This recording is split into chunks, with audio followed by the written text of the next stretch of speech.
Let's go.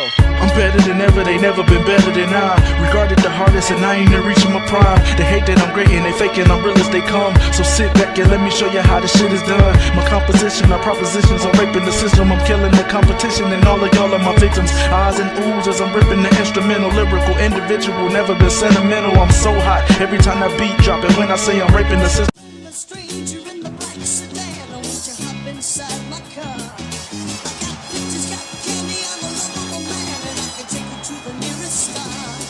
I'm your vehicle, baby. I'll take you anywhere you wanna go. What is going on, boxing fans and gamers? It's your boy Fight Night's Finest, the Sofa commentator, coming back at you with another Fight Night Champion online ranked match. We got some action in OWC today. Myself going up against an undefeated Adrian Broner.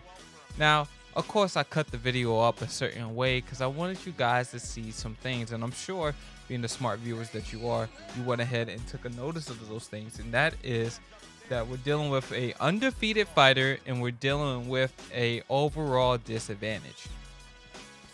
Now, Fight Night, why would you take that matchup? It's 81 to 84.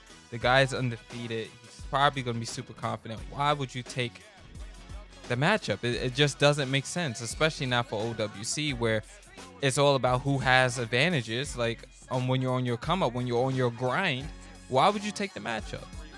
And the answer is simple. Skills pay the bills, as Floyd Mayweather used to say. If you can make any fight technical and you are just a better technical player, you could win the match. Now, this does not work against spammers because spammers do not care about technique. But I also did something with this matchup because I wanted to highlight this idea. If you guys were in the position of me in this matchup searching for this fight, what is your game plan? And I'm going to shut the hell up for the rest of this round so you guys can really sit here and think about that. Covers up nicely, gets rid of his opponent's body shot. Hey, keep your hands up. Here we go. Round 2 is underway. Game plans are probably one of the most, if not the most important thing to have when you're playing Fight Night Champion. Mentally, having a game plan, because it sets the tone for your direction of play for the rest of the match. And a lot of y'all go into these fights with no direction. You just think, I'm gonna get in there and do what I do, and hopefully it works. The spammer, you know why you lose to the spammer? It's because the spammer already knows what he's gonna do. He's going to come into the match. He's going to take the outside from you. He's going to throw the straight right. And when you get close to him, he's going to suck you into that counter window and look for sidestep uppercuts. He understands exactly what it is that he wants to do. When you play that Tyson-only player or that Frost-only cheeser, he understands what he's going to do in the boxer select phase of the match, or champ select, whatever you want to call it. He knows he's gonna hover Duran, and he's gonna ninja pick and pick Ray Robinson. He knows he's gonna hover Kobe Nichols, and when you select your fighter, he's gonna go ahead and ninja pick and select Isaac Frost. He has the game plan. So regardless of who you pick, his game plan already nets him an advantage.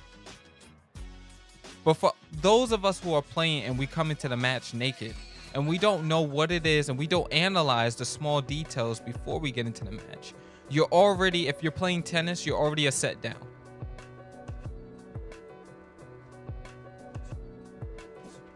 And that's because you're not mentally prepared for the matchup that you just got into. Now, you say, okay, I want to change that. What are some things I can do to be prepared? Well, first you have to know matchups. You have to know how Tyson versus Marciano works in head-to-head. You have to know who nets the advantage in Duran versus Leonard.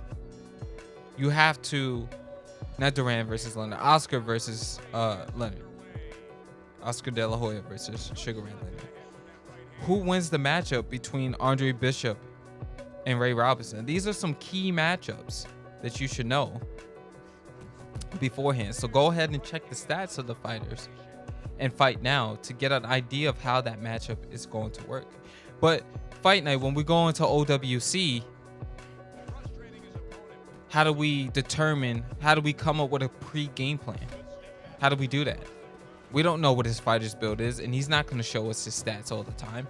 So we're still coming in naked. That's not true. There are some things that you can look for. Look at the fighter's reach. Look at his DNF, which means did not finish percentage. How much of a percentage of his matches did he not finish?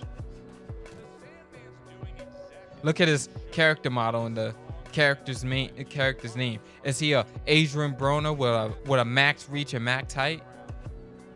He's probably going to be a spammer, right? If he has a low DNF. But you can't always judge a book by its cover, so to speak. You may get into this match, and even though he's max reach and max height, he comes out and he boxes Sim. But you already have a prejudgment in your mind. Like in real life, prejudging things may not be the best. But in real life, you always want to go into things prepared. And it's no different with Fight Night Champion. You have to start going into your matches prepared if you are not going into your matches prepared. If your fighter's build is an outside build, why would you ever try to trade with your opponent? This knockdown here is a very good example of what happens to you when you enter a fight and you go against the game plan. Now, my fighter is an inside guy, right? I was in an inside position. Nothing really wrong with that. But what was the mistake that I made? Take some time to think about it. I'll also be quiet now.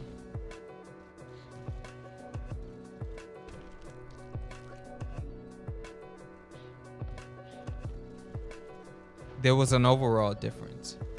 It was 81 to 84.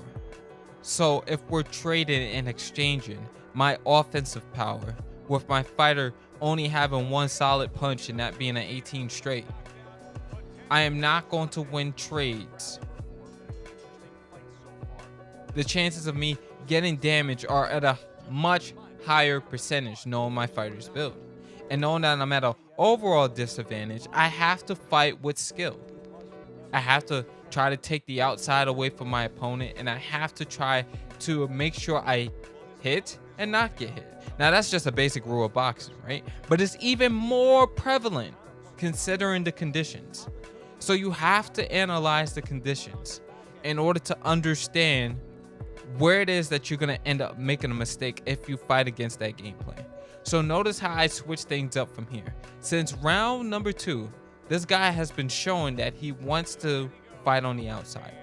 How did I observe and realize that? Immediately, he started just backing up. Even at the beginning of round number 2, if you remember, he just backed up.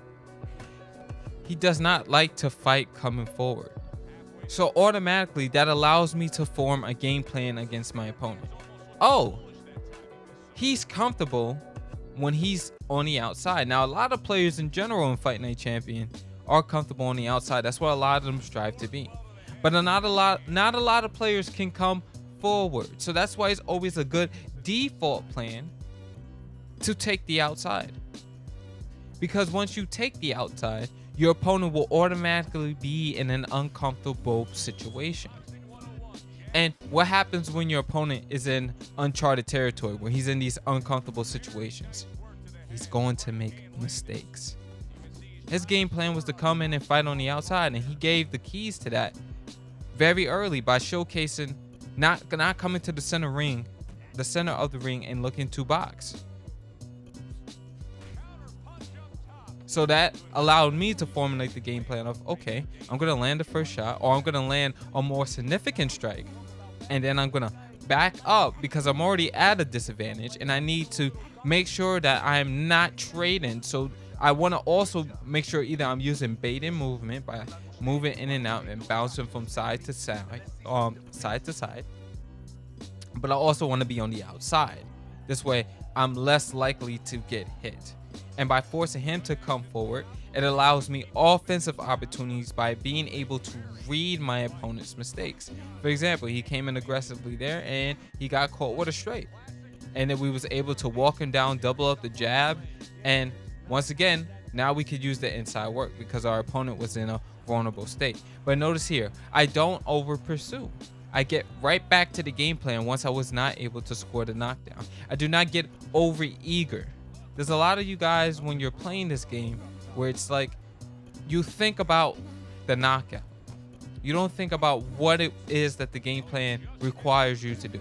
My game plan requires me to stay on the outside and to make sure that I am avoiding getting hit by too many shots in exchanging.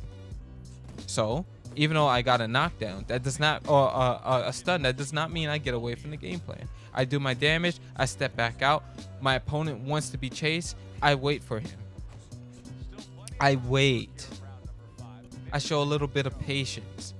And that patience is paying off because I'm winning almost every single round that I have not been knocked down in. And I'm controlling the fight. I'm controlling the rhythm. I'm controlling the pace. I'm controlling the tempo. I'm determining the spots in the ring in which we fight at. I'm making sure when I do trade, I'm taking trades that are going to end up being favorable for me because I've had time to analyze and recognize what it is that he does well and take that away from him. When things started getting dicey earlier, he started throwing a lot of straight right hands. That's also might have been in round number 2. So what does that tell me? His creativity on the offensive end is not the best because he's relying on spam to help him get back into those, the rounds when he feels like he's in a hopeless position. So if he can't spam, or when he's not spamming, I know for a fact when I'm using my sim boxing, when I'm using my combinations, when I'm going high and low with my shot selection, it is going to net me an advantage. Skipping ahead here into the later rounds, it's been more of the same because we've been following this game plan all night long and have not been really deviating from it too much.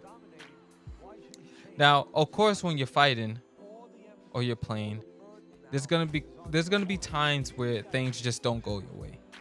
There's gonna come a time in a match where maybe you just get caught by something stupid, or if you get punched by a one-punch knockout while you're winning the fight. Don't let moments like that frustrate you. Why should I not get frustrated? Why should I not get emotional about the game, especially when I'm passionate and I care about it so much? Why should I not get emotional? Because things happen. This is why I say winning should not be the main objective of you when you're playing. It just shouldn't be. I got knocked down in that round, right? I could be pissed because I was doing a good fight. I've been winning every round except the rounds where I've gotten knocked down. But I also knew the risk of taking this fight. You know, when you play a spammer or you play anybody, especially at a higher overall, and they have, let's say, a 20 punch, there's a chance you can get flashed and not be able to compete back. I had a match earlier today when I was recording for this video where I was winning a fight against a straight spammer and I got one punch knocked out, even though I was winning 5 of the 2 rounds. Should I take that personal? No, I'm not going to take it personal because winning isn't the objective. The objective is to get better with every match. So if I know I'm doing well against a spammer, then I know that my game is good. I know my abilities are solid. I know whoever I face, I'm going to be able to have more performances like this, where I'm winning every round, where I'm dominating, where I'm showcasing better skills, where I'm using a variety of different skills, and my opponent may not be able to compete with that. And that all comes from having an improving mindset. That all comes from practice. That all comes from experience and not taking things personal. And making sure that I'm only focusing on my next move and trying to be as efficient as possible. So all that to say this, guys. When you're playing OWC, when you're playing when you're playing head-to-head, think about what it is you're doing, or think about what it is you want to do before the fight starts. And then when the fight does start, pay attention and observe your opponent's tendencies.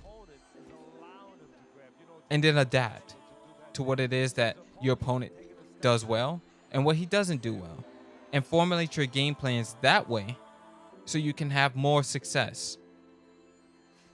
And make sure you stick to your game plans. And if you're not working, then try to come up with solutions that will work.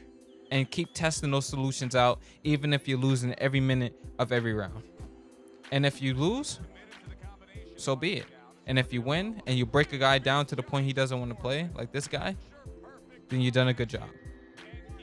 So I hope you guys enjoyed this video. I hope you took something away from it. If you did, please like the video. Please leave your thoughts in the comment section. It is very important in order for our channel to grow and to bring more light towards the Fight Night community in general. Anyway, it's been your boy, Fight Night's finest, the Sophie commentator, and I'm off this. Peace.